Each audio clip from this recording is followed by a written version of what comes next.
Hello बच्चों। आज हम लोग कक्षा 8वीं सामान्य विज्ञान का छठा पाठ द्रव्य की संरचना पढ़ेंगे। द्रव्य की संरचना क्या है इसके बारे में देखते हैं। द्रव्य की विविध अवस्थाएं कौन सी हैं? तो ये आप लोगों को मालूम है, द्रव्य की 3 अवस्थाएं होती हैं, ठोस, द्रव और गैस। बर्फ, पानी और वाष्प में अंतर बताओ, यानी अंतर क्या है ये भी आपको पता है, पढ़ चुके हैं। बर्फ, पानी और वाष्प सब पानी से ही बनता है, लेकिन जब पानी बर्फ बनता है तो ठोस हो जाता है, और पानी की अवस्था में रहता है तो द्रव होता है, और वही पानी जब वाष्प बन जाता है तो वो गैस बन जाता है। तो ये पानी की ही तीनों अवस्थाएं हैं, इसलिए इसमें अंतर है। द्रव्य के छोटे से छोटे कण को क्या कहते हैं? तो द्रव्य के छोटे से छोटे कण को परमाणु कहते हैं। आपने पढ़ा पीछे वाले पाठ में। द्रव्य के प्रकार कौन से हैं? द्रव्य के प्रकार आप पढ़ चुके हैं, तत्व, यौगिक और मिश्रण। 3 होते हैं द्रव्य के प्रकार, तत्व, यौगिक और मिश्रण। तो इस तरह से हम देखते हैं कि हमारे आसपास दिखाई देने वाली बहुत सारी वस्तुएं हैं, वो सारी वस्तुएं किसी न किसी द्रव्य से बनी होती हैं। जो भी वस्तु हम देखते हैं वो किसी न किसी पदार्थ से बनी है, यानी द्रव्य से बनी है। पदार्थ को ही द्रव्य कहते हैं। द्रव्यों को 3 समूहों में वर्गीकरण करो। यहाँ पे कुछ नाम दिए गए हैं पदार्थों के: शीत पेय, हवा, शरबत, मिट्टी, पानी, लकड़ी, सीमेंट। इनका 3 समूह बनाने के लिए कहा गया है।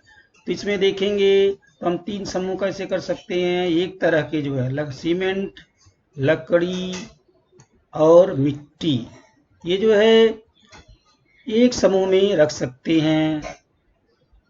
पानी, शरबत और शीत पेय को दूसरे समूह में रख सकते हैं। बचा क्या? हवा। हवा तीसरे समूह में रख सकते हैं। अब ऐसे क्यों किया गया, यहाँ पे देखो प्रश्न में भी है। उपर्युक्त वर्गीकरण के लिए मापदंड के रूप में उपयोग में लाई गई द्रव्य की अवस्थाएं कौन सी हैं? किस अवस्था को आप ध्यान में रखकर इसका वर्गीकरण कर रहे हैं? तो क्या बता सकते हैं? मिट्टी, लकड़ी, सीमेंट क्या है? ये तीनों ठोस हैं, इसलिए इनको एक समूह में रखा गया। पानी, शरबत और शीत पेय, ये तीनों क्या हैं? द्रव हैं, इसलिए दूसरे समूह में रखा।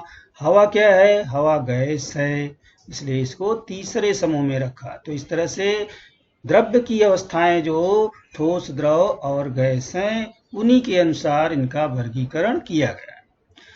अब आपको द्रव्य के बारे में और जानकारी प्राप्त करना है।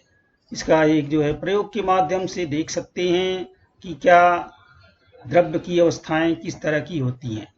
एक चौड़े मुंह वाली पारदर्शक प्लास्टिक की बोतल में राई के दाने डाल करके लेना है, यानी ऐसा बोतल लेना है जो पारदर्शक हो, यानी अंदर की चीजें उसमें दिखाई दे इस तरह से। और एक गुब्बारा लेना है। गुब्बारे के मध्य में सुई की सहायता से लंबा धागा डालकर पक्की गांठ मारना है, यानी वो धागा उसमें फंसा रहे, निकले न। बड़ी गांठ को, पक्की गांठ को मार देना है।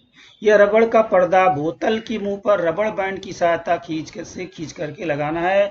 ये जो गुब्बारा है उसी से बोतल के मुंह पर उसको खींच करके लगाना है, रबड़ बैंड से उसको एकदम फिट कर देना है इस तरह से।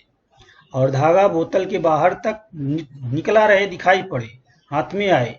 धागे की सहायता से पर्दा क्रमशः धीरे, थोड़ा जोर से, बहुत जोर से ऊपर नीचे करना है और निरीक्षण करना है कि क्या दिखाई देता है।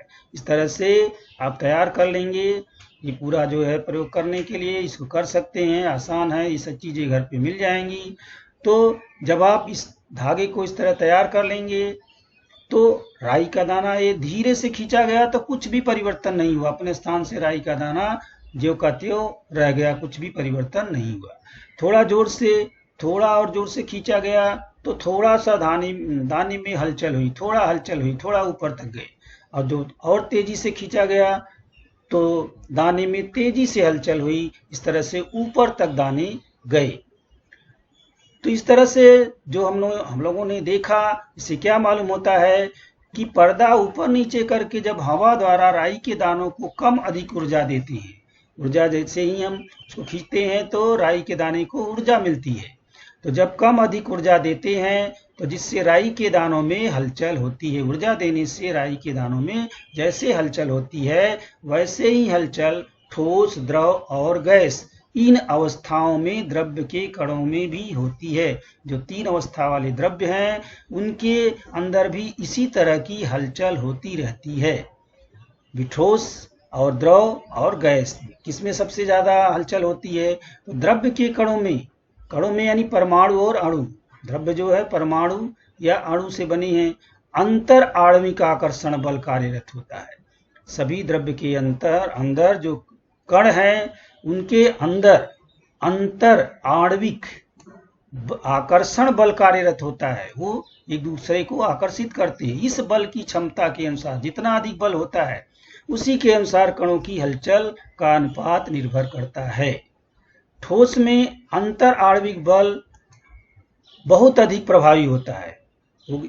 अंतर आणविक बल जो उनका होता है वो बहुत अधिक होता है, इसलिए वो एक दूसरे को ज्यादा अपनी तरफ आकर्षित करती हैं, जिसके कारण ठोस के कण एक दूसरे के अत्यधिक समीप होते हैं, एक दूसरे से समीप होते हैं, एकदम सटे रहते हैं और वे अपनी अपनी जगह पर कंपित होते रहते हैं, अपनी जगह पे कंपित होते रहते हैं, हमें मालूम नहीं पड़ता है। अतः ठोस को निश्चित आकार और आयतन प्राप्त होता है। इसी कारण जो ठोस आकार की वस्तुएं हैं उनको निश्चित आकार और आयतन भी प्राप्त होता है। उच्च घनत्व और असंपीड्यता, नॉन कंप्रेसिबिलिटी, ये गुणधर्म प्राप्त होते हैं। ये सारे गुणधर्म ठोस को प्राप्त होते हैं। और द्रव अवस्था में जो अंतर आणविक बल की क्षमता होती है वो ठोस से कम होती है, यानी मध्यम दर्जे की होती है। वह कणों को निश्चित स्थान पर रोक कर रखने के लिए उतनी प्रभावी न हो तो भी उन्हें एकत्रित गठन करके रखने के लिए पर्याप्त प्रभावी होती है, यानी उनको एक जगह रोक कर रखने की प्रभाविता नहीं है, फिर भी एकत्रित गठन करके रखती है। इसलिए द्रवों का आयतन निश्चित होता है। द्रव का आयतन तो निश्चित होता है, सभी द्रव के आयतन होते हैं, परंतु उन्हें प्रवाहिता प्राप्त होती है। आपको पता है कि द्रव पदार्थ जो होता है, जिसको आप द्रव कहते हो, वो प्रवाहित होता है। आप उसको नीचे गिराओगे तो वो प्रवाहित होने लगेगा, यानी वो बहने लगेगा। जैसे दूध है, पानी है, तो बहने लगता है। द्रवों का आकार निश्चित न होकर धारक पात्र के अनुसार बदलता रहता है। जो भी द्रव है उसका आकार निश्चित नहीं है। जिस बर्तन में आप द्रव को डालते हो उसी का आकार वह ले लेता है। पानी गिलास में डालोगे तो गिलास का आकार लेगा, बाल्टी में डालोगे तो बाल्टी का आकार लेगा। तो इसीलिए द्रव जो होते हैं वो जिस बर्तन में डाला जाता है, यानी धारक पात्र से कहते हैं, उसी आकार का हो जाता है। उसका खुद का आकार नहीं होता, लेकिन खुद का आयतन होता है। परंतु गैस जो होती है उसकी अंतर आणविक बल बहुत कम होती है। सबसे कम जो है गैस का अंतर आणविक बल होता है। इसलिए गैस क्या होती है? गैस के घटक कण मुक्त रूप से हलचल करते हैं, वो मुक्त होते हैं और इसलिए ज्यादा हलचल करते हैं और पूरी जगह में जितनी जगह उनको मिलती है उतनी जगह में वो फैल जाते हैं। इसलिए गैसों को निश्चित आकार या निश्चित आयतन दोनों नहीं प्राप्त होता है। न तो उन्हें आकार प्राप्त होता है निश्चित, न तो निश्चित आयतन प्राप्त होता है, क्योंकि ये ज्यादा फैल जाते हैं। तो द्रव्य की भौतिक अवस्थाओं का अति सूक्ष्म स्तर पर नीचे एक चित्र दिखाया गया है, टेबल बनाया गया है। इसके द्वारा और भी आप अध्ययन कर सकते हैं। यहाँ पे द्रव्य की भौतिक अवस्था बताई गई है। यहाँ प्रभाविता, दृढ़ता, ढलनशीलता, प्रत्यास्था में से क्या है, यहाँ आयतन, आकार, यहाँ संपीड्यता, अंतर परमाणुविक बल, कणों के बीच की दूरी। इस टेबल के माध्यम से स्पष्ट किया गया है। जो चीज आपने ठोस, द्रव, गैस के बारे में पढ़ा उसी को और स्पष्टीकरण करने के लिए ये तालिका के माध्यम से आपको बताया गया है। ठोस गोद कैसा होता है? दृढ़ होता है, ढलनशील, प्रत्यास्था इसमें होती है, इसका आयतन निश्चित होता है, अभी पढ़ा आप लोगों ने, आकार भी निश्चित होता है, संपीड्यता इसमें नगण्य होती है, अंतर परमाणुविक बल बहुत शक्तिशाली होता है और कणों के बीच की दूरी कम से कम होती है, यानी बहुत कम होती है। द्रव जो होता है, द्रव ये प्रवाही होता है, आपने भी देखा, इसका आयतन तो निश्चित होता है लेकिन आकार अनिश्चित होता है। संपीड्यता बहुत कम होती है, यानी नगण्य नहीं होती है लेकिन बहुत कम होती है। अंतर परमाणुविक बल शक्तिशाली नहीं होता है लेकिन मध्यम होता है, यानी ठोस से कम होता है। कणों के बीच की दूरी इसमें मध्यम दर्जे की होती है, यानी कम से कम ठोस में होती है, लेकिन उससे ज्यादा द्रव में होती है। गैस जो होता है ये प्रवाही होता है, ये भी प्रवाही होता है। इसका आयतन अनिश्चित है और आकार भी अनिश्चित है, दोनों आयतन और आकार दोनों अनिश्चित है। संपीडिता इसमें सबसे ज्यादा होती है, उच्च होती है। अंतर परमाणुक बल बहुत कम होता है, सबसे कम होता है, और कणों के बीच की दूरी सबसे अधिक होती है। द्रव्य की अवस्थाओं की विशेषताएं क्या है? द्रव्य की अवस्थाएं जो हमने पढ़ा, इनकी विशेषताएं क्या है, इसको जानने के लिए नीचे एक टेबल दिया गया है, इसके माध्यम से और आप पढ़ सकते हैं, जान सकते हैं। यहाँ द्रव्य का नाम लिखा है, रासायनिक सूत्र, संरचना, द्रव्य का प्रकार। वे द्रव्य कौन कौन से लिए गए यहाँ पे? पानी, कार्बन, ऑक्सीजन, हवा, एल्युमिनियम, पीतल, कार्बन डाइऑक्साइड। यहाँ पे रासायनिक सूत्र क्या है और इनकी संरचना क्या है, इसे जानना है। पानी का रासायनिक सूत्र क्या है? पानी का रासायनिक सूत्र आपने पढ़ा है, H2O होता है। तो यहाँ पे H2O लिखेंगे, यानी पानी का रासायनिक सूत्र H2O। ये द्रव्य किस प्रकार का है? ये यौगिक है, यानी पानी मिश्रण है, यानी दो चीजों का मिश्रण है यौगिक, H2O। तो ये पानी क्या हो गया? यौगिक हो गया, ये तत्व नहीं है। दूसरा है कार्बन। कार्बन का रासायनिक सूत्र C है, C से दिखाया जाता है, और ये एक ही तत्व से बना है, इसलिए ये तत्व है। ऑक्सीजन, ऑक्सीजन का रासायनिक सूत्र O2 है, और ये तत्व है, क्योंकि ये ऑक्सीजन भी तत्व है, अकेले एक ही परमाणु से बना हुआ है। हवा, हवा कई गैसों का मिश्रण है, हवा में कई गैसें मिश्रण है। कौन कौन से हैं इसमें?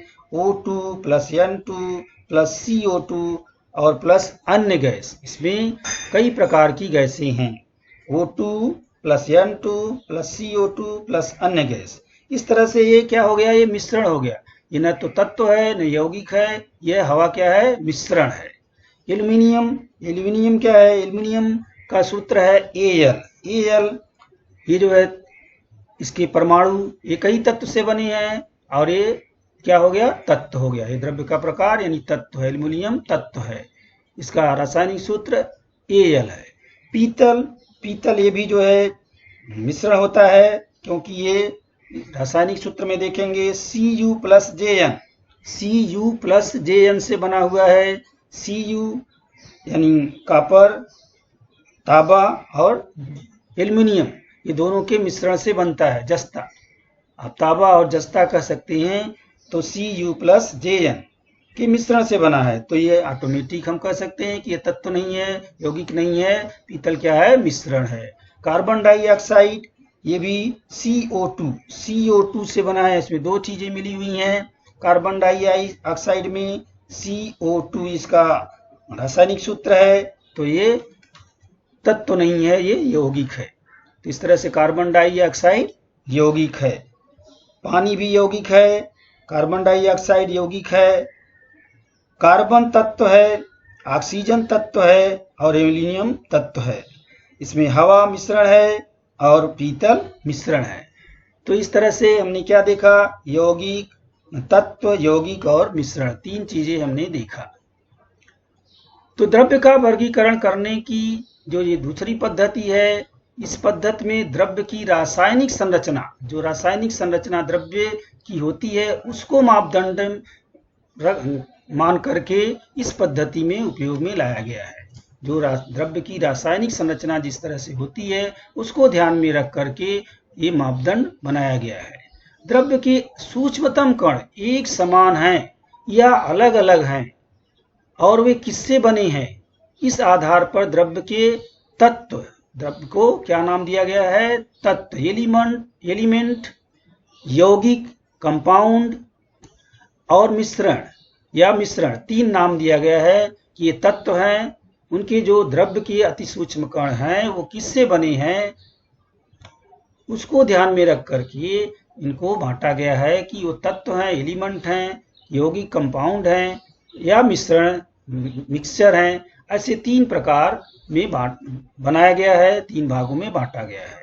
ये हमने देखा है, जानकारी है सबको, यौगिक, तत्व, यौगिक और मिश्रण के बारे में। आप लोगों को जानकारी है। किसी तत्व या किसी यौगिक के सभी अति सूक्ष्म कण कौन से हैं? परमाणु या अणु हैं। ये एक जैसे होते हैं, लेकिन मिश्रण के सूक्ष्म कण यानी जो किसी तत्व या यौगिक के जो अति सूक्ष्म कण हैं ये एक जैसे होते हैं, लेकिन मिश्रण के जो सूक्ष्मतम कण होते हैं ये दो या दो से अधिक प्रकार के होते हैं। मिश्रण अकेले नहीं रहता है, यानी एक प्रकार के अणु उसमें नहीं होते हैं। तत्व के सूक्ष्मतम कण में एक ही प्रकार के परमाणु होते हैं। जो तत्व होता है उसका सूक्ष्मतम कण जो होता है उसमें एक ही प्रकार का परमाणु होता है। जैसे ऑक्सीजन का देखा आपने, प्रत्येक अणु में ऑक्सीजन के 2 परमाणु जुड़ी हुई अवस्था में होते हैं। यौगिक के सूक्ष्मतम कण अणु ये 2 या 2 से अधिक प्रकार के परमाणु एक दूसरे से जुड़कर बने होते हैं। जैसे पानी के प्रत्येक अणु में हाइड्रोजन के 2 परमाणु ऑक्सीजन के 1 परमाणु से जुड़ी हुई अवस्था में होते हैं। मिश्रण के सूक्ष्मतम कण अर्थात 2 या 2 से अधिक तत्व यौगिक के परमाणु अणु होते हैं। उदाहरण के लिए हवा में N2O2 Ar H2O CO2 ये प्रमुख घटक जो है अणु है। उसी प्रकार से पीतल में मिश्र धातु तांबा और जस्ता है, Cu और Jn है। ब्राज में तांबा Cu और टिन होता है, Sn इस तत्व के परमाणु होते हैं। इसका और अति सूक्ष्म अध्ययन हम नीचे के चित्र द्वारा देख सकते हैं। इसमें विशेषताएं बताई गई हैं। यहाँ पे तत्व है, यहाँ पे यौगिक है, यहाँ पे मिश्रण है। तीनों को एक साथ रख करके तीनों का अध्ययन किया गया है ताकि आपको इसके बारे में अधिक जानकारी हो। नाइट्रोजन में देख रहे हैं एक ही कलर के सब अणु दिखाई दे रहे हैं। नाइट्रोजन डाइऑक्साइड N2 यौगिक है, इसमें 2 प्रकार के 2 कलर के अणु दिखाई दे रहे हैं। मिश्रण N2 और NO2 का मिश्रण है, इसमें 2 प्रकार के हैं लेकिन अलग अलग जगह पे यहाँ पे दिखाई दे रहे हैं। ये नाइट्रोजन और ये जो है का नाइट्रोजन डाइऑक्साइड के दिखाई पड़ रहे हैं, यानी ये मिश्रण में दोनों कलर अधिक मात्रा में दिखाई दे रहे हैं अलग अलग जगह पे। ऑक्सीजन O2 अणु ये ब्लू कलर में दिखाया गया है। नाइट्रिक ऑक्साइड इसमें देख रहे हैं 2 कलर के दिखाई पड़ रहे हैं, यानी 2 चीजें हैं। N2 और O2 का मिश्रण है, इसमें भी देख रहे हैं 2 अणु साथ में दिखाए गए हैं अलग अलग। तो तत्व का घटक पदार्थ एक ही होता है और वह अर्थात स्वयं वह तत्व ही होता है। यौगिक का घटक पदार्थ एक ही है और वह अर्थात स्वयं वह यौगिक है। मिश्रण के अणु परमाणु 2 या 2 से अधिक प्रकार के हैं। तत्व के अणु में स्थित सभी परमाणु एक समान और एक दूसरे से रासायनिक बंधों से जुड़े हुए हैं। यौगिक के अणु के घटक परमाणु 2 या 2 से अधिक प्रकार के हैं और एक दूसरे से रासायनिक बंध से जुड़े हुए हैं। मिश्रण के घटक अणु एक दूसरे से भिन्न रासायनिक बंध से जुड़े हुए नहीं हैं। अलग अलग तत्वों के अणु या परमाणु अलग अलग होते हैं। यौगिक के घटक तत्वों का अनुपात निश्चित होता है, मिश्रण के घटक पदार्थों का अनुपात बदल सकता है। मिश्रण में उसके घटक पदार्थों के गुणधर्म बने रहते हैं। तो इस तरह से आपने देखा। कुछ और एक जानकारी प्राप्त कर सकते हैं। पानी क्या है? पानी यह एक यौगिक है। शुद्ध पानी ये हाइड्रोजन और ऑक्सीजन इन तत्वों के रासायनिक संयोग से बना हुआ है और यह यौगिक है। पानी का स्रोत कोई भी हो उसमें ऑक्सीजन और हाइड्रोजन 2 घटक पाए जाते हैं। इनका भारात्मक अनुपात 8:1 होता है। हाइड्रोजन एक ज्वलनशील गैस है और ऑक्सीजन ज्वलनशील में सहायक है, लेकिन हाइड्रोजन और ऑक्सीजन इन 2 तत्वों के रासायनिक सहयोग से पानी बनता है और ये यौगिक द्रव रूप होता है। और आपको पता है कि ये ज्वलनशील भी नहीं है और ज्वलन में सहायक भी नहीं है। इसके विपरीत पानी आग बुझाने में सहायक होता है, यानी कहीं भी आग लगती है तो पानी से ही बुझाया जाता है। सामान्य जानकारी सबको है। दूध क्या है? दूध एक मिश्रण है। दूध में पानी, दुग्ध शर्करा, स्निग्ध पदार्थ, प्रथिन और इस तरह से कुछ और भी प्राकृतिक पदार्थ पाए जाते हैं, इसलिए दूध मिश्रण है। दूध के स्रोत के अनुसार दूध में स्थित विविध घटक पदार्थों का अनुपात भी अलग होता है, यानी गाय के दूध में स्निग्ध पदार्थों का अनुपात 3 से 5% होता है और भैंस के दूध में यह अनुपात 6 से 9% होता है। दूध में प्राकृतिक रूप से पानी का अनुपात सबसे अधिक होता है, इसलिए दूध द्रव अवस्था में होता है। दूध भी द्रव के जैसा होता है, सबको पता है, देखा है। दूध की मिठास, दूध में जो मिठास होती है वो मुख्य रूप से उसमें स्थित दुग्ध शर्करा, उसमें दुग्ध शर्करा होती है, इस घटक के कारण होती है। अर्थात घटक पदार्थों के गुणधर्म दूध में बने रहते हैं। तो इस तरह से आप लोगों ने देखा। आज का सेशन यहीं पे समाप्त करते हैं। अब दूसरे सेशन में तत्वों के प्रकार बताया जाएगा। धन्यवाद।